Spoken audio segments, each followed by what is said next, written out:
Hello, hi. Once again, welcome back to the video.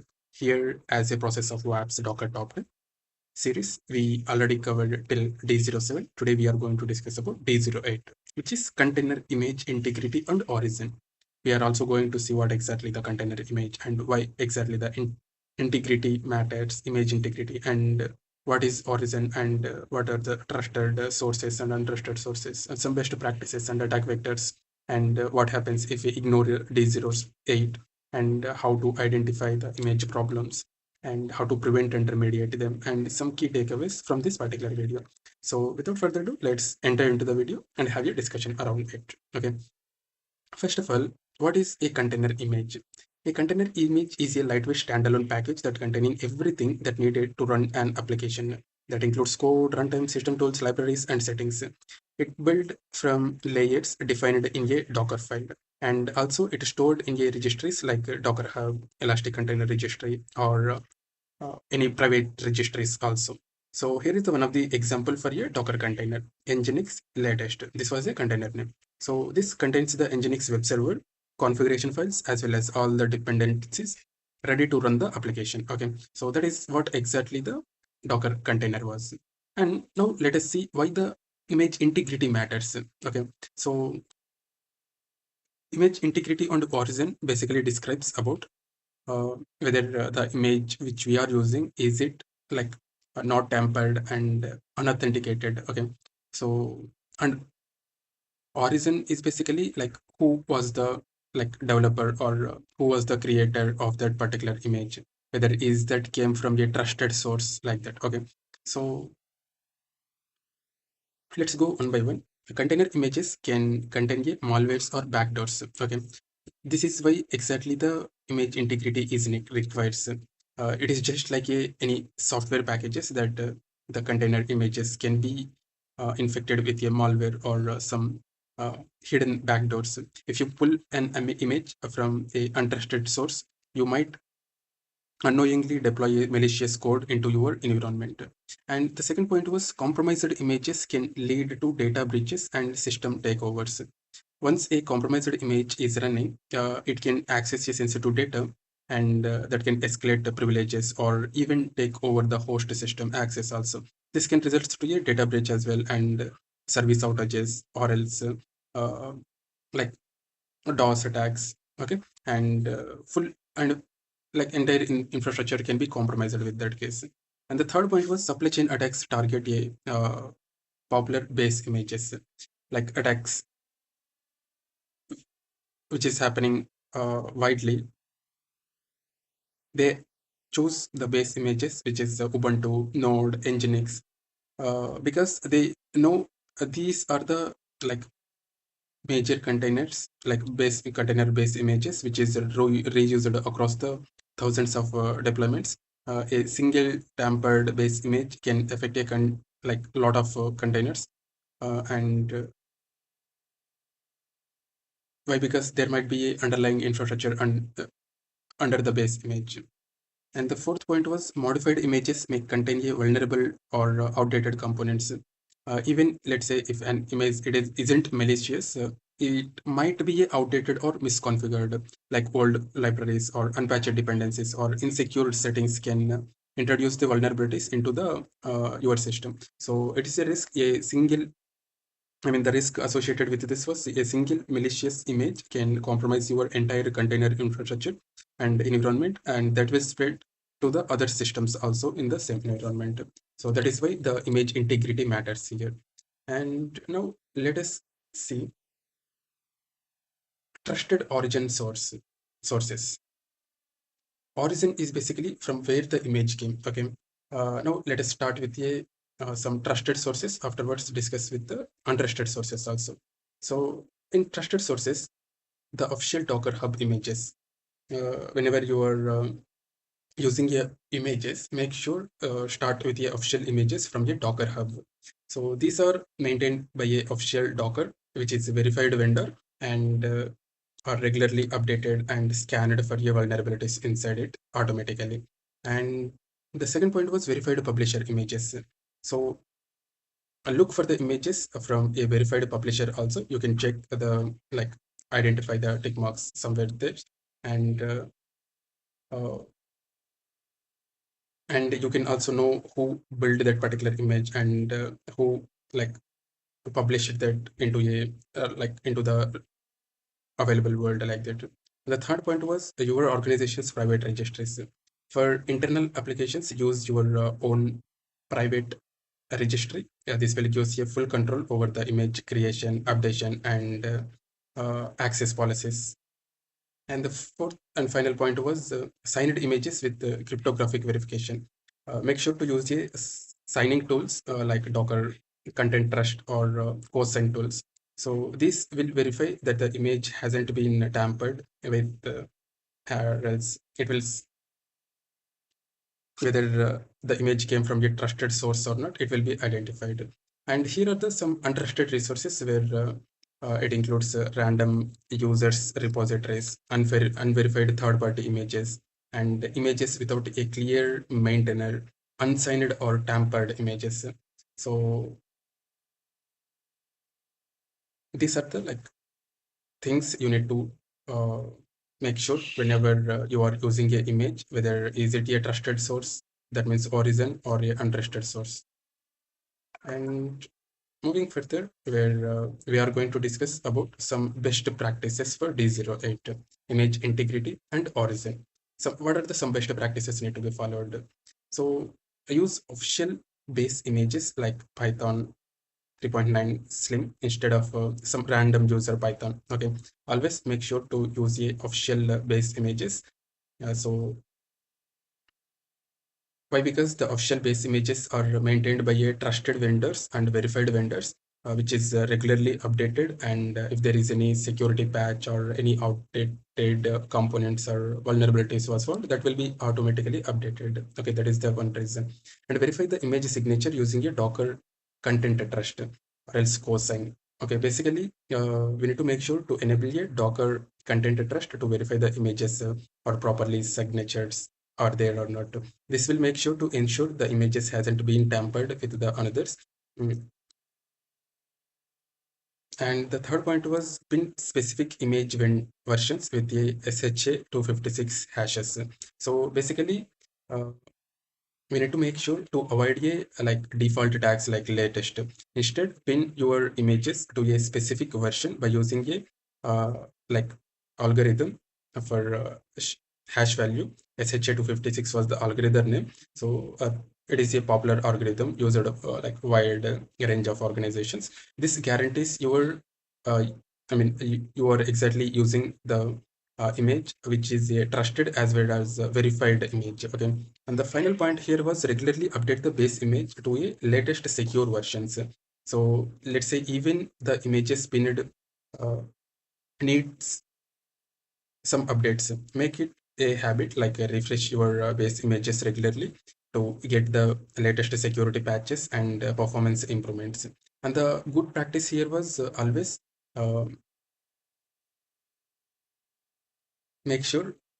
Sorry, one moment. Yeah, here is the comment like from Python. This was the image name, okay, base image name, and SHA. This was the like best practice need to be followed. So, and it basically uses a official base image with a specific version and a hash verification also. So all checks will be done here, and then only whatever the commands we are building and containers we are running, that will build on this base image only. Okay, so that is the significance here, and some best practices need to be followed. And moving further, where we are going to discuss some common attack vectors for D08. So the first one was typosquatting. Basically, the images with names similar to a popular ones. What exactly it means was when a attackers tries to create images with the names which look almost identical to the popular images which like wide organizations uses like node.js was the image name. Okay, so instead what the attackers does was they will create a one image with the name node.js.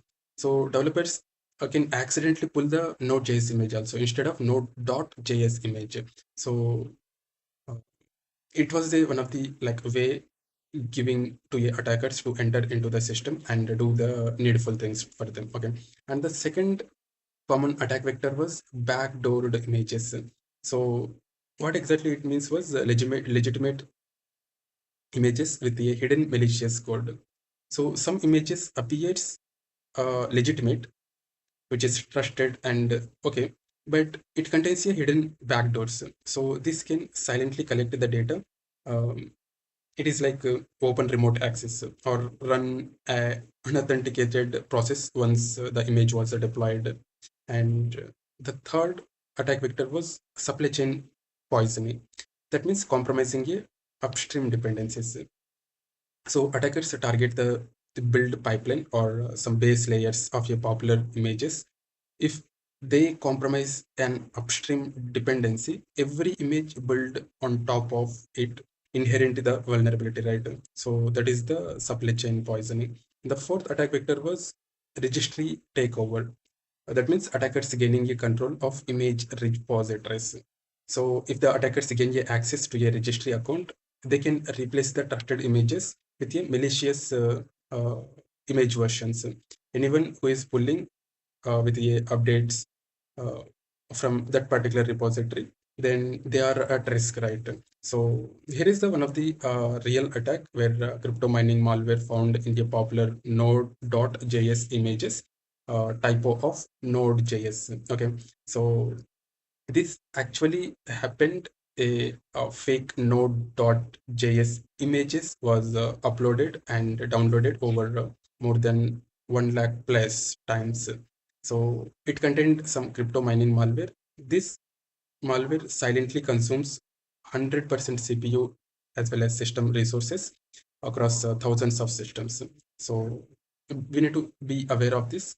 At least these common attack vectors will help to prevent uh, to maintain best security practices. Okay, and the next point where we are going to discuss about impact of ignoring D08. What that really affects in the ground.